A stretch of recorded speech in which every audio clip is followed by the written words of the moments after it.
Hello students. Inorganic chemistry में हमें जो हमारे पी ब्लॉक के एलिमेंट होते हैं और इस पी ब्लॉक के एलिमेंट से बहुत सारे क्वेश्चन आते हैं और हमें हमें अगर एग्ज़ाम में क्वेश्चन आता है तो हमें इसका ऑर्डर ही याद नहीं रहता है। जैसे एनर्जी का ऑर्डर आता है एंड रेडियस का ऑर्डर आता है तो हम सोच में पड़ जाते हैं कि सी के बाद क्या होगा, एन के बाद क्या होगा।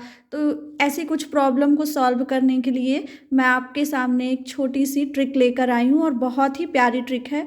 आप भी यूज करेंगे तो आपको आसानी से पी ब्लॉक के एलिमेंट्स जो कि इम्पॉर्टेंट एलिमेंट हैं वो आसानी से आपको याद रहेंगे। तो हम बात करते हैं ग्रुप 13, 14, 15, 16, 17। ओके, 18 में तो आप जानते हैं इनर्ट गैसेज रहती, नोबल गैसेस। हम बात करते हैं यहाँ पर एलिमेंट्स की। तो जैसे अब आपको बोरॉन याद है, बोरॉन के आगे कार्बन आता है, कार्बन के आगे नाइट्रोजन आता है, नाइट्रोजन के आगे ऑक्सीजन, फिर ऑक्सीजन के बाद फ्लोरीन। तो हमें लास्ट का और फर्स्ट का जो रहता है वो तो हमें याद रहता है, लेकिन हम बीच वाला भूल जाते हैं। सो मैं आपके लिए बहुत ही अच्छी ट्रिक लाई हूँ जिससे आपको बहुत आसानी से आप एग्ज़ाम में इनसे रिलेटेड क्वेश्चन को कर पाओगे।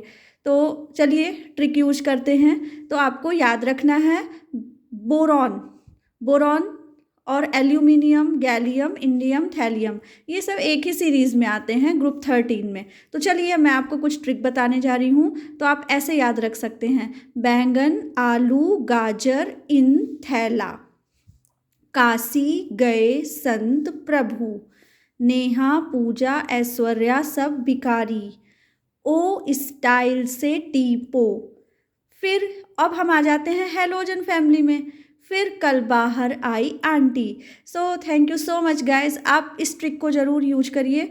तो आपको बहुत ही आपको इसका बेनिफिट होगा एंड आप एग्ज़ाम में आसानी से इस ट्रेंड को याद रख सकेंगे। चाहे आपसे एनर्जी का ट्रेंड पूछ लिया जाए, चाहे आपसे रेडियस का ट्रेंड पूछ लिया जाए। Thank you so much guys, bye, good night.